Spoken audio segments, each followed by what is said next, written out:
नमस्कार। मैं आज उत्तर प्रदेश के सबसे भ्रष्ट विभाग की चर्चा करना चाहता हूँ, जिनका सामना लगभग सबसे होता है। एक ऐसा विभाग जो किसानों का भयंकर शोषण करता है, क्योंकि वह विभाग के पास बहुत ज़्यादा पावर होती है। वह विभाग है चकबंदी विभाग। चकबंदी विभाग उत्तर प्रदेश। चकबंदी विभाग आप लोग जानते होंगे, जो नहीं जानते उनका चकबंदी विभाग का काम यह होता है कि जो आपकी ज़मीन गांव में कई जगहों पर फैली हुई है, छोटे छोटे टुकड़े में है, उसको एक जगह करना, कंसोलिडेशन ऑफ लैंड, ज़मीन का एकत्रीकरण करना। आपके उस रकबे को कई जगह जो फ्रेगमेंटेड लैंड है उसको कंसोलिडेट करना, उसको एक जगह करना, उसे चकबंदी विभाग के अंतर्गत यह काम होता है।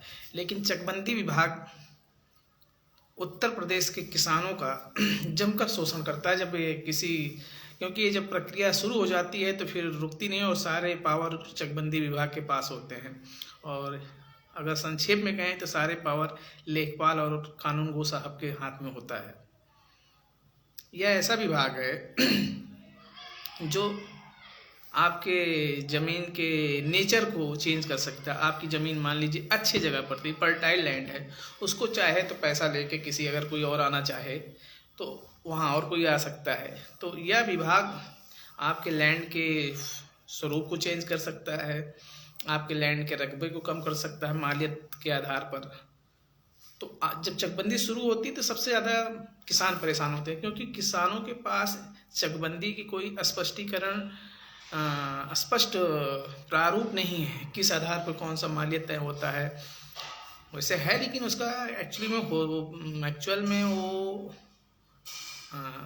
वह नियम का पालन होता नहीं है।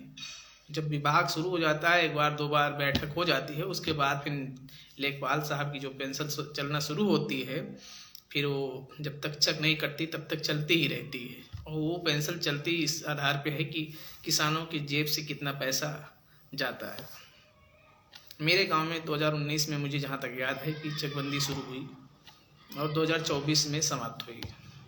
2024 आई थिंक जनवरी के आसपास जो अंतिम पर्चा मिलता है वो मिल गया। अब शायद ज़मीन रिकॉर्ड पे भी, ऑनलाइन रिकॉर्ड पे चढ़ गई है। तो इस दौरान मेरे गांव के अधिकांश किसानों का, देखिए, जो बेईमानी करके किसी की ज़मीन, अच्छी ज़मीन को हड़पना चाहते हैं, जो मालियत कम ज़्यादा करके किसी के टुकड़े ज़मीन को लेना चाहते हैं, वो तो भाई कुछ भी कर सकते हैं। लेकिन जो आम किसानों को कहते हैं साहब मेरी ज़मीन जहाँ है वहीं कर दो, लेकिन साहब हैं वो वही कहेंगे जो गांव के संभ्रांत लोग करते हैं। जो नोट कहती है, जो 500 की नोट मिलती है, जो वो बोलती है, एक्चुअल में साहब वही बोलते हैं। मैं ऐसा नहीं कह रहा हूँ कि सारे चकबंदी विभाग के अधिकारी बेईमान हैं, लेकिन अधिकांशतया बेईमान है। मेरा व्यक्तिगत अनुभव रहा है। मैं कागज़ एक लेके गया रिसीव कराने के लिए, एक मुकदमे का कागज़ था, मैंने उसको डायरेक्ट पैसे दे के किसी तरह निकाल के उसको ले गया रिसीव कराने विभाग में। तो कह रहे हैं कि ऐसे तो होगा नहीं, आप पहले क्यों आप डायरेक्ट लेके चले आए। ये भाई डाक आता तो मैं तब रिसीव करता, और क्योंकि मुझे अर्जेंसी थी, मुझे ज़रूरत थी, इसलिए मैं, क्योंकि अगर वो डाक से आता तो समय लगता और उस दौरान मेरा मुकदमा प्रभावित हो सकता था, तो इसलिए मैं डायरेक्ट लाके रिसीव कराना चाह रहा था। बिना पैसा लिए उन्होंने रिसीव नहीं किया।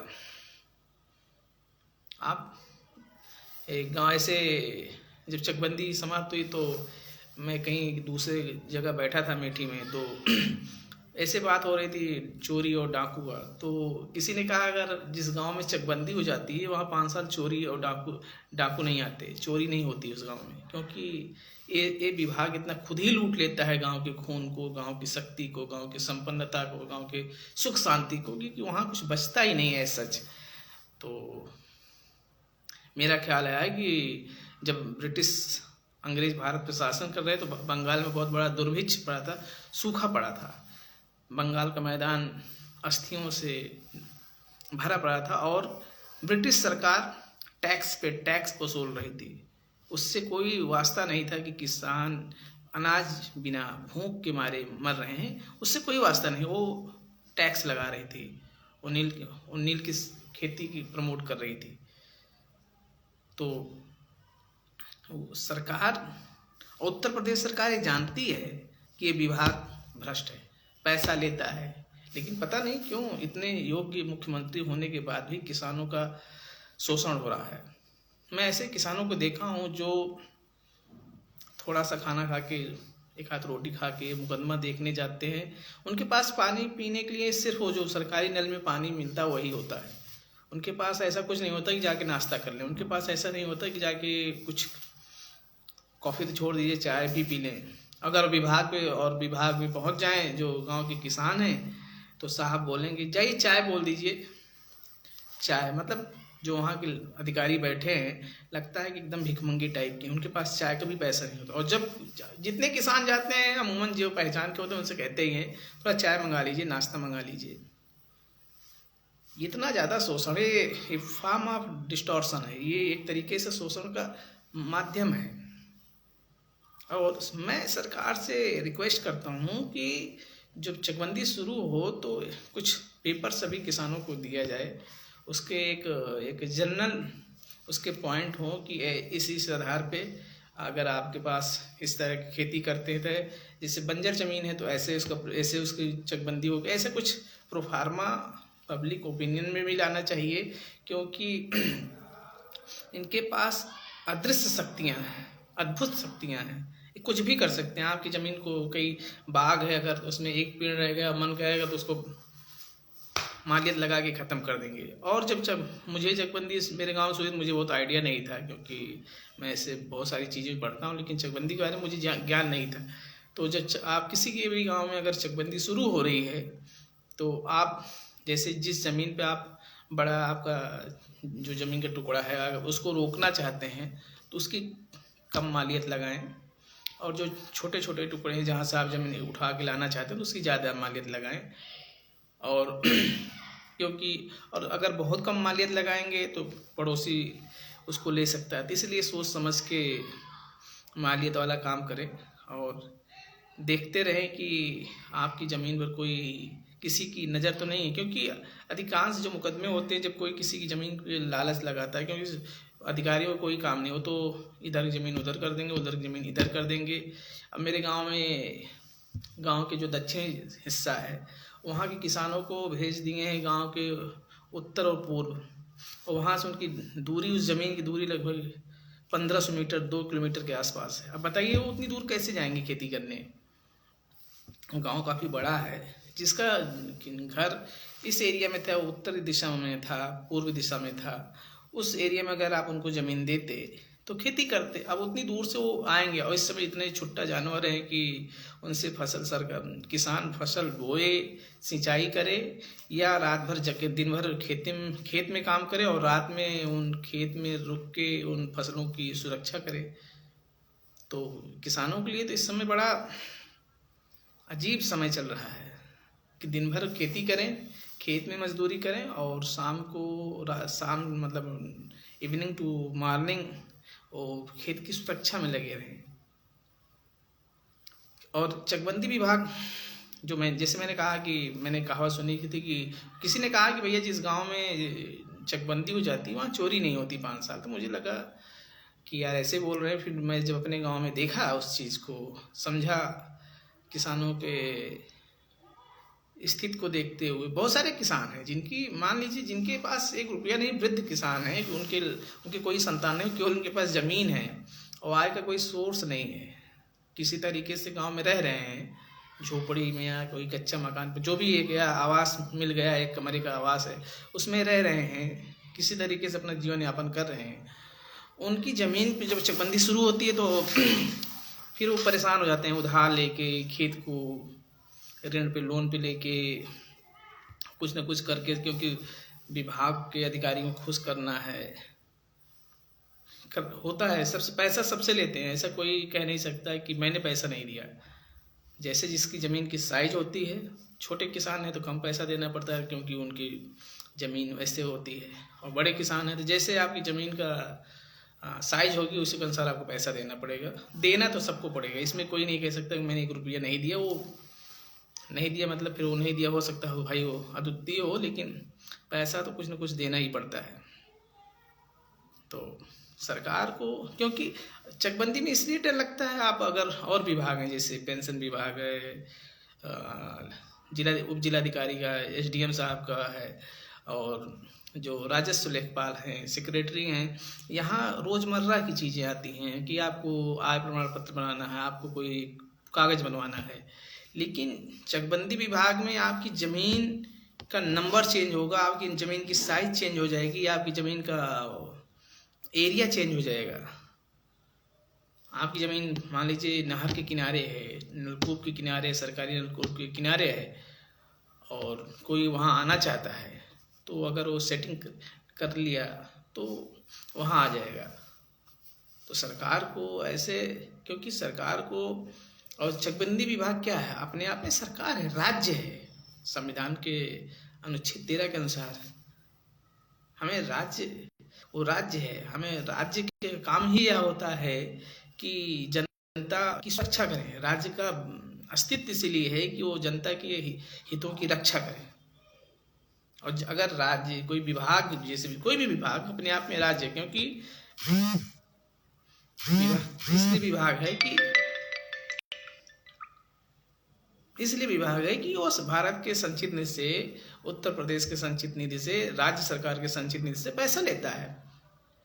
तो उसकी जवाबदेही हर अधिकारी, चाहे लेखपाल हो, सेक्रेटरी हो, या आईएएस महोदय, डीएम साहब हो, सारे हमारे पैसे से, हमारे टैक्स से सेवा कर रहे हैं। तो हमारे लिए हैं, हम वो सुप्रीम नहीं हैं। लेकिन भारत में क्या है ना कि इतनी ज़्यादा सरकारी नौकरी को लेके, अधिकारियों को लेके इतनी ज़्यादा डिस्टेंस मेंटेन कर दिया गया है कि हम उनसे क्वेश्चन ही नहीं कर पाते। साहब, हुजूर आला, इसके अलावा उनके हमारे पास कोई शब्द ही नहीं है उनको रिप्रेजेंट करने। उनको नहीं कह पाते लेखपाल साहब। साहब ही क्यों कहें उनको, हम लेखपाल कहें सीधा सीधा। उनकी ड्यूटी है उनको सर्व करना, उसके लिए पैसे पा रहे हैं। आप छोटा कागज़ अगर आपको बनवाना है, जो खतौनी बनवानी है, 5 रुपये शायद उसका पेपर आता है, उसके लिए 500 रुपया कम से कम ले लेते हैं, 200 रुपया, 500 रुपया ले लेते हैं। क्यों लेते हैं? क्योंकि आपको उनसे बनवाना साहब के पास है, आप नहीं बनवाएंगे, आपको डिले करेंगे 1 हफ्ता। आपको ज़रूरत है, मान लीजिए कहीं लोन लेना है, केसीसी लेना है, कहीं कुछ लेना है, तो बिना उनके दिए आपको होगा नहीं। तो सरकार को सब पता है, लेकिन सरकार कुछ करना नहीं चाहती, क्योंकि सारे मिले हुए हैं। लेकिन जनता हुजूर आला, साहब, हुजूर, माई बाप करती रहती है, उनसे डट कर सीना। अब दिक्कत ये है ना कि अगर सीना तान कर कुछ क्वेश्चन करे और उसका उलट परिणाम कुछ हो जाए, क्योंकि करना साहब को, करना सब, सारी पावर जो है, जो मुझे चकबंदी विभाग में जो मेरा अनुभव रहा कि सारा काम लेखपाल का है। अगर लेखपाल आपके साइड में है, आपके इच्छानुसार काम कर रहा है, तो आपका नुकसान नहीं होगा। लेकिन कहीं ना कहीं कुछ ना कुछ उसकी भी इंटरेस्ट होती है, क्योंकि पैसा अगर कोई पार्टी और दे रही है ऊपर से, और उसको क्या है, आपकी ज़मीन इधर उधर करके उसका ट्रांसफ़र हो जाएगा। कल दूसरी चकबंदी विभाग, मतलब दूसरी जगह चकबंदी, वहाँ गया, आप अपना मुकदमा लड़िए। पिछली अभी मैं अपने जो था, मेरे एक मुकदमा इसी चकबंदी का, मैं गया था अमेठी गौरीगंज तहसील में, डीडीसी के यहाँ शायद मेरा था, तो पिताजी के साथ गया था। तो वहाँ मैं ऐसे मुकदमे देखे जो पिछली चकबंदी में, शायद मुझे लगता है कि 1970 की चकबंदी में शायद जो उस आसपास चकबंदी हुए थे, उस समय के मुकदमे अभी भी चल रहे हैं। आज अगर आप 50 साल में, 50 साल हो गए लगभग, 1970 और 2024, 25, 74 साल, 54 साल, 50 साल के आसपास। तो 50 साल में अगर मुकदमा नहीं फाइनल हो रहा है, उसकी तारीख पे तारीख, उसमें आने जाने का खर्चा, वकील साहब का खर्चा, पता लगा 2 हिस्से की ज़मीन का विवाद है, उस पर हम खर्चा कर दिए हैं 2 लाख रुपए। तो अब मुकदमा साहब सुनते नहीं, पता लगा तारीख लग गई, पता नहीं कुछ हो गया। तो न्यायालय एक अलग प्रक्रिया, लेकिन जो विभाग की बात कर रहा हूँ इस पर पारदर्शिता होनी चाहिए सरकार को। जैसे मैं अपने हर वीडियो क्लास में उसका सलूशन सुझाता हूँ, तो मैं ये कह रहा हूँ कि पारदर्शिता होनी चाहिए और पर्सन टू पर्सन जो कनेक्टिविटी है कम से कम हो। साहब बार बार विभाग पे ना बुलाएं, बुलाएं तो पब्लिक मीटिंग में ही बात हो, क्योंकि विभाग पे जाने के बाद तो हाँ कोई कुछ होता नहीं, क्योंकि साहब बैठे हैं, आप बैठे हैं तो और इसकी रिकॉर्ड दिन भर वो कैमरे के सामने जहाँ ऑफिस हो वो सर्विलांस में होना चाहिए। और 10 to जितने बजे ड्यूटी शुरू हो रही है उतने बजे तक होनी चाहिए। और ऐसे कुछ विजिलेंस टीम होनी चाहिए कि अगर किसी ने किसी को पैसा दिया अगर कोई है तो उस पर सख्त से सख्त कार्रवाई होनी चाहिए। ये ऐसा ना हो कि क्योंकि मान लीजिए ऑफिस में पैसा नहीं लेंगे, ऑफिस के बाहर ले लेंगे, चाय वाले के यहाँ रखवा देंगे, जाइए चाय बोल के आइए, चाय के यहाँ रख दीजिए। तो ये सारे चलते रहते हैं सिस्टम में सर, क्योंकि उनके पास बहुत सारे उपक्रम होते हैं पैसा लेने के, तो कुछ ना कुछ बात से पैसा ले लेंगे। और जनता जिसको प्रधानमंत्री सम्मान निधि दे के सम्मानित कर रहे हैं उसको चकबंदी विभाग और उत्तर प्रदेश के कुछ विभाग अपमानित कर रहे हैं। तो ये भारत सरकार का भारत का प्रधान सेवक किसानों को सम्मानित कर रहा है और जो चकबंदी विभाग हैं वह किसानों को अपमानित कर रहे हैं, घुटन महसूस कराते हैं। उनकी खुद की ज़मीन के लिए उनको बड़ा मतलब कई बार तो आपको नींद नहीं आएगी। आप जब जिस गांव में चकबंदी हुई वहां जाकर आप सर्वे करें, लोगों से बातें करें। पब्लिक में लोग तो कुछ कहने से बचते हैं, लेकिन सच्चाई यही है कि सबका शोषण होता है। ज़मीन मेरी है और साहब आ जाएंगे क्योंकि उसको चेंज करना है, कहीं इधर से उधर जाएगी, कुछ तो चेंज होगा। जो एज ए प्रोसीजर जो चेंज होता है, जो ज़मीन कटती है उसमें किसी को आपत्ति नहीं होनी चाहिए। लेकिन जो ज़मीन का किसी फ्रिंज बेनिफिट की वजह से, किसी अदृश्य लाभ की वजह से ज़मीनों का बंटवारा, अब मुझे लगभग 33 बिस्सा ज़मीन मिली है, वो पूरा एब्सोल्यूट गड्ढा है, लगभग 4 फुट का गड्ढा मिला है। तो ये मेरी खुद की मतलब एक व्यथा तो मेरी खुद ही है, जो है मैं जनरल बात कह रहा हूँ कि जनरल ओपिनियन यही है कि सरकार को इसमें सर्विलांस लाना चाहिए, सुधार करना चाहिए, पारदर्शिता लानी चाहिए, किसानों के फीडबैक लेने चाहिए। गवर्नमेंट, आप प्राइवेट सेक्टर में जाइए वहाँ फीडबैक होता है, गवर्नमेंट सेक्टर में फीडबैक क्यों नहीं होता? जिसका फीडबैक अगर लीजिए और अगर फीडबैक खराब है तो उस ऑफिसर की नियुक्ति में जो है उसको प्रमोशन तो छोड़ दीजिए, उसका डिमोशन करिए। और ज़्यादा अगर ख़राब फीडबैक है, मान लीजिए 100 किसान हैं, अगर 70 किसान उसके अगेंस्ट में दे रहे हैं तो उसको डिमोट कीजिए, क्योंकि पैसा ले रहे हैं अच्छा काम करने के लिए। वो सैलरी लेते हैं, लगता है सैलरी तो उनकी मतलब जैसे लगता है कि उनके पप्पा की कमाई है, और जो पैसा लेते हैं वो लगता है कि उनकी वो बरकत है, वो उनका अधिकार है घूस लेना, जैसे उनका नैतिक अधिकार, नैतिक नहीं कॉन्स्टिट्यूशनल राइट उनको लगता है कि it's my constitutional legal right. ये मैं अगर सुबह उठ के 10 बजे ड्यूटी पे चला आया हूँ, आपका काम कर रहा हूँ, तो आपका फर्ज बनता है कि मुझे 500 रुपये दें। ये बड़ा अजीब सिस्टम है। ये विभाग में आप जाइए, सरकारी विभागों में, डिपार्टमेंट्स में, और अगर आपका काम कर रहे हैं तो बोलते हैं मैं आपका काम कर रहा हूँ, आपको समझना चाहिए। तो भैया तुम बैठे इसीलिए हो, तुम मेरे ऊपर कोई एहसान नहीं कर रहे हो। सरकार को अधिकारियों के टोन ऐसे, बहुत सारे अधिकारियों से मैंने बांस हुई मेरी कई बार। भाई उनका काम है, आप उस चीज़ के लिए पैसे सरकार से ले रहे हो।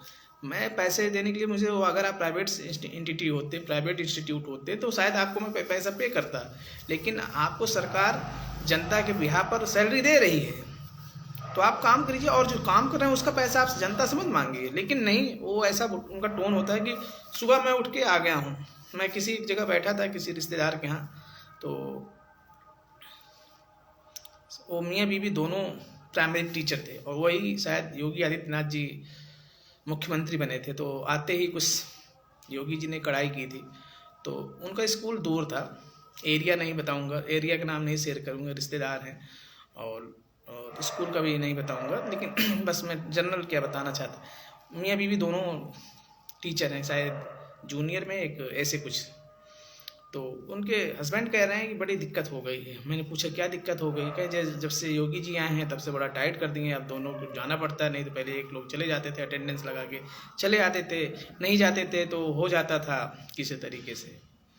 बड़ी दिक्कत हो गई है और मतलब बड़ी दिक्कत है, जाना पड़ता है। और तो मैं उनकी सारी बातें सुनता रहा। बड़े वो मतलब उनको लगता था कि जैसे वो स्कूल में जाकर सरकार पर एहसान कर रहे हैं। बच्चों को पढ़ाना उनका अधिकार, उनका मतलब वो उनके ऊपर एक एहसान है कि स्कूल चले जाते हैं तो मास्टर साहब का बड़ा एहसान है।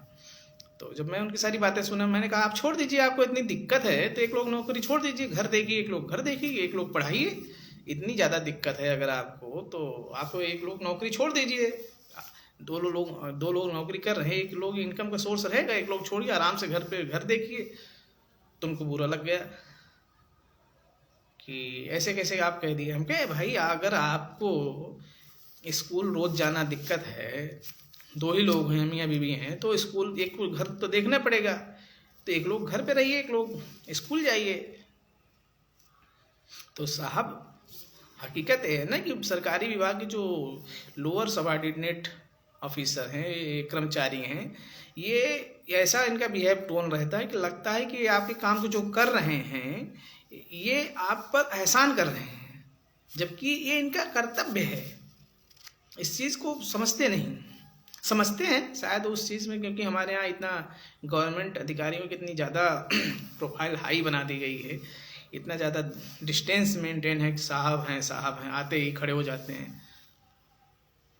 वो हमारे सर्वेंट हैं, वो गवर्नमेंट के सर्वेंट हैं। हमारे मतलब हमारा जब कोई कलेक्टिव में मेरा अगर व्यक्तिगत तौर पे कहूँ तो मेरे नहीं, लेकिन हमारा मतलब हमारे गांव के, हमारे जिले का जिलाधिकारी क्या है, सर्विस कर रहा है, ऑल इंडिया सर्विस का वो एम्प्लॉई है। स्टेट जो पीसी डीएम साहब हैं हमारे स्टेट के एम्प्लॉई हैं, जो लेखपाल है हमारे डिस्ट्रिक्ट के एम्प्लॉई हैं। तो एम्प्लॉई किसके लिए हैं? किसानों के लिए हैं, जनता के लिए हैं। तो उनका काम करना उनका कानूनी बाध्यकारी है, उनके ऊपर कानूनी रूप से उनको काम करना ही पड़ेगा। और हम जब जाते हैं जो वो कहते हैं कि कुछ दीजिए, वो गलत मांगते हैं। अगर आपके पास कोई रिकॉर्डिंग हो बनाइए, वीडियो डालिए लेकिन लोग डरते हैं कि साहब से कौन 500 रुपये देने से अगर हमारा काम बन रहा है तो काहे हम पंगा लें, काहे हम इनसे उलझें। क्योंकि गरीब आदमी और किसान आदमी डरता है, क्योंकि उसकी पहुंच उतनी होती नहीं। हमारे कितने लोगों पर भ्रष्टाचार के आरोप लगे और कितने लोग जेल में गए। भारत एक ऐसा देश है, भूल जाता है, इसको भूलने की बहुत ज़्यादा आदत है, भूल जाता है हर चीज़। और अगर हम मूल्यांकन करें, इसकी सर्वे कराएं, तो अधिकांश लोग ईमानदार नहीं हैं। मैं बेईमान नहीं कह रहा हूँ, लेकिन ईमानदार तो नहीं है। वो खुद पूछे, मैं उनके ऊपर आरोप नहीं लगा रहा हूँ। जो विभाग में हैं उनसे वो खुद पूछें कि वो ईमानदार हैं। अगर कहते हैं तो ठीक है, मैं उनको पर वो मुझे कहें कि आप गलत बोल रहे थे। लेकिन चकबंदी विभाग, क्योंकि इसमें बड़ा झोल है, बड़ा सब अदृश्य हाथों में है। साहब के हाथों में आपकी ज़मीन की रकबा बदल देंगे, उसका एग्रीकल्चर लैंड है जहाँ फार्मिंग हो रही है उसको कहीं और भेज सकते हैं। नहर के किनारे, नलकूप के किनारे है, आपके घर के पास है, उसको भेज देंगे फार अबे, बहुत दूर जाइए। रहेगी गांव में लेकिन दूर भेज दिए तो उसका मतलब क्या है। तो इसलिए जब चकबंदी हो तो पहली बात तो डरे नहीं, दूसरा उसकी मालियत पे ध्यान दें, तीसरा अपने बाग को बचाएं, जो आपकी बगिया है, गार्डन है, जो जहाँ पेड़ हैं उसको बचाएं। और जो चकबंदी से बाहर ज़मीनें हैं जो हैं उसको भी बचाने का प्रयास करें, क्योंकि जो CH 18 हो जाती है, जो चकबंदी से बाहर हो जाती है, उस पर कटौती नहीं होती। तो बहुत सारे लोग तो अपनी पूरी ज़मीन की, लगभग ज़मीन की पूरी ही CH 18 करा देते हैं, चकबंदी से बाहर करा देते हैं। सबकी अपनी अपनी टैक्टिक्स है। टैक्टिक्स क्या है? जिसकी अप्रोच है, पैसा है, सही जगह सही टाइम पे पहुंच गया, जो लेखपाल साहब की हुजूरी और सेवा ज़्यादा कर दिया, तो हो जाता है। तो मैं इस वीडियो के माध्यम से ही आपसे कहना चाहता हूं कि आप डरे नहीं, साहस से आंख में आंख डाल के बात करें और सरकार से अनुरोध करें कि एक ब्लूप्रिंट, एक चकबंदी विभाग द्वारा जारी किया जाए, जिसमें इस ग्राउंड पे चकबंदी होगी, जैसे ही किसी गांव को आप चकबंदी में शामिल करते हैं तो पहली मीटिंग में आप सारे गांव के जितने किसान हैं उनको एक पर्चा दीजिए और उनको 10 दिन 15 दिन पढ़ने का मौका दीजिए। उसके बाद आप दोबारा फिर अपनी चकबंदी विवाह की प्रक्रिया शुरू करें। थोड़ी पारदर्शिता लानी चाहिए। और अगर आप किसी की ज़मीन को बहुत ज़्यादा दूर ले जा रहे हैं और कोई बड़ा क्षेत्र कहीं स्थानांतरित कर रहे हैं तो उसमें सॉरी लाइट चली गई। तो मेरा लास्ट पॉइंट यही है कि अगर कोई बड़ी ज़मीन को ट्रांसफ़र कर रहे हैं तो आप गांव प्रधान और समिति के सामने उस पर मीटिंग कराएं, उस पर जनरल ओपिनियन लें। आपको एब्सोल्यूट राइट मिलेगा, लेकिन एक उसको पेश करने के लिए गांव के जो एक कमेटी है उसके सामने ज़रूर रखें। Thank you. गुड।